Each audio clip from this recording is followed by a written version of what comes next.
एक बहुत important term आती है हम लोगों के पास जो फिजिक्स में आपको अंडरस्टैंड करना बहुत ज्यादा जरूरी है, स्केलर और वेक्टर क्वांटिटी। एक बहुत फनी स्टोरी है स्केलर क्वांटिटी की। काफी साल लग गए मुझे स्केलर के स्पेलिंग लर्न करने में। मैं बहुत फ्रैंक रहता हूं, मैं स्केलर को लिखता था ऐसे, SCALER। इवन बच्चों ने मेरे को बहुत बार टोका, फिर मैं बहस करता, नहीं बेटा मैं ठीक हूं, हाँ स्केलर के स्पेलिंग नहीं आते आपको, but still I came to know कि स्पेलिंग में ही गलत था। आप लोग मेरी तरह के मत बनना बेटा जी। स्केलर के स्पेलिंग जो है वो पहली बार में ही आप लर्न कर लो।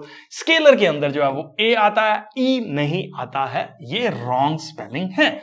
अब स्केलर क्वांटिटी होती क्या, बहुत फनी वे में मैं आपको बताने वाला हूं, इसको अंडरस्टैंड करो। मान लो मेरी एज, वैसे मैं अपनी एज नहीं बता रहा, मान लो 25 है, ठीक है, मान लो मेरी एज 25 है, वैसे नहीं है स्टिल मानने में क्या है, मेरी एज 25 है और 25 इज द मैग्नीट्यूड कि कितने साल हो गए मेरे को धरती के ऊपर आए। 25 is my age, that is representing the magnitude कि how many years I have spent, how many days, how many seconds I have spent on this particular planet Earth. That is the number. वो magnitude को represent कर रहा है। हम मान लो आपकी as जो है वो 14 है, तो you have spent like 14 years on this particular Earth. वो एक मैग्नीट्यूड को रिप्रेजेंट कर रहा है, एक क्वांटिटी को रिप्रेजेंट कर रहा है कि कितना ज्यादा टाइम आप स्पेंड कर चुके हो, उस पर्टिकुलर चीज को ये रिप्रेजेंट कर रहा है। बट अगर मैं ऐसी बात करूं कि I am 25 in the north, I am 25 in the south, I am 25 in the west, I am 25 in the south, east, east, तो कोई सेंस ही नहीं बन रहा, क्योंकि this particular is a scalar, एक मैग्नीट्यूड को रिप्रेजेंट कर रहा। There is nothing to do with the what, direction, ठीक है, डायरेक्शन से कोई लेना देना नहीं है, तो it means as is something scalar, that is not a vector quantity, उसका डायरेक्शन से कोई लेना देना नहीं है, वो एक स्केलर क्वांटिटी है। बट हम लोग अभी फिजिक्स पढ़ रहे हैं, तो फिजिक्स के अंदर अपने को जो है वो फिजिकल क्वांटिटीज की बात करनी है कि कौन सी स्केलर है और कौन सी वेक्टर है। इसलिए हम लोग बोल देते हैं कि डिस्टेंस जो है वो एक स्केलर क्वांटिटी है, स्पीड जो है वो एक स्केलर क्वांटिटी है। तो इस तरीके से हम लोग बात करते हैं फिजिकल क्वांटिटीज की, नॉट लाइक एज। मैं सिर्फ एक समझाने के लिए बताया था, मैग्नीट्यूड आपको अंडरस्टैंड हो जाए, डायरेक्शन आपके समझ में आ जाए।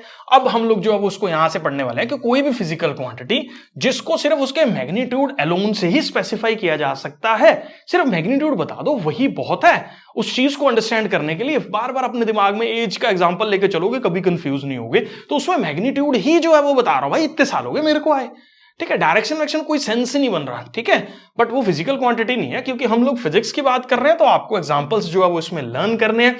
स्पीड जो है वो हम लोगों के पास एक स्केलर क्वांटिटी है, टाइम भी स्केलर क्वांटिटी है। टाइम किसी के बाप की नहीं सुनता, चाहे लंदन देखो, पेरिस देखो, नॉर्थ देखो, साउथ देखो, ईस्ट देखो, वेस्ट देखो, टाइम हमेशा सेम है भैया। टाइम किसी की नहीं सुनता, टाइम जो है वो बिल्कुल स्केलर क्वांटिटी है, कोई डायरेक्शन से मतलब नहीं है, कोई मतलब नहीं है, सिर्फ बढ़ता चला जाएगा, इसलिए टाइम वेस्ट जो है वो मत किया करो। एरिया की बात अगर हम लोग करें तो वो भी एक स्केलर क्वांटिटी है। डिस्टेंस की बात करें तो कितना मैग्नीट्यूड मैंने कवर किया एक जगह से दूसरी जगह पे मूव करने के लिए, उस पर्टिकुलर को हम लोग डिस्टेंस बोल देते हैं। वर्क, कितना काम किया मैंने, देखो ये अभी के लिए आपको लर्न करनी पड़ेगी, क्योंकि धीरे धीरे जैसे जैसे फिजिक्स सीखोगे आप, ठीक है, वो तब हम लोग इन फिजिकल क्वांटिटीज के मीनिंग्स को जो है वो ज्यादा अंडरस्टैंड कर सकते हैं, और हम ये भी अंडरस्टैंड कर सकते हैं कि ये स्केलर क्वांटिटी क्यों है। अभी सिर्फ आप एग्जांपल्स लर्न कर लो, ठीक है, क्योंकि इनको अभी के लिए लेक्चर में कवर करना पॉसिबल नहीं है। वैसे बहुत सारे, आप अगर पूरी फिजिक्स मेरी सीरीज जो है वो देख लो, तो उसी के अंदर आपको सारा आइडिया लग जाएगा कि वर्क स्केलर क्वांटिटी क्यों है, पावर स्केलर क्वांटिटी क्यों है, एनर्जी स्केलर क्वांटिटी क्यों है, डेंसिटी स्केलर क्वांटिटी क्यों है, और वॉल्यूम और टेम्परेचर भी हम लोगों के पास जो है वो स्केलर क्वांटिटी होती है। तो ये पर्टिकुलर एग्जांपल्स आपको स्कूल पे लिख देने हैं अगर टीचर पूछेगा, और वैसे आपको सब पता होना चाहिए कि कौन सी स्केलर और कौन सी वेक्टर क्वांटिटी है। अब इसके अंदर अगर हम लोग बात करें तो यहां पे देखो वेक्टर क्वांटिटीज जो है वो हम लोगों के पास कौन सी होती हैं। वेक्टर क्वांटिटीज के अंदर देखो जिसका मैग्नीट्यूड भी हो, ठीक है, हम लोग किसकी बात कर रहे हैं, मैग्नीट्यूड की भी बात कर रहे हो, प्लस साथ में जो है वो एक और बात चल रही हो, वो किस चीज की बात चल रही हो, डायरेक्शन की भी बात जो है वो चल रही हो। तो जहां पे मैग्नीट्यूड और डायरेक्शन दोनों एक साथ जो है वो आपको देखने को मिल रहे हो, ऐसी क्वांटिटीज को हम लोग जो है वो वेक्टर क्वांटिटी बोल देते हैं। मतलब मैग्नीट्यूड तो मैटर करे ही करे, लेकिन साथ में ये भी मैटर करे कि उसकी डायरेक्शन जो है वो हम लोगों के पास कितनी थी, क्या उसका जो है वो हम लोगों के पास फंडा था। तो इसके अंदर कौन कौन सी क्वांटिटीज हैं जो हम लोगों के पास एक वेक्टर क्वांटिटीज के अंदर आती हैं।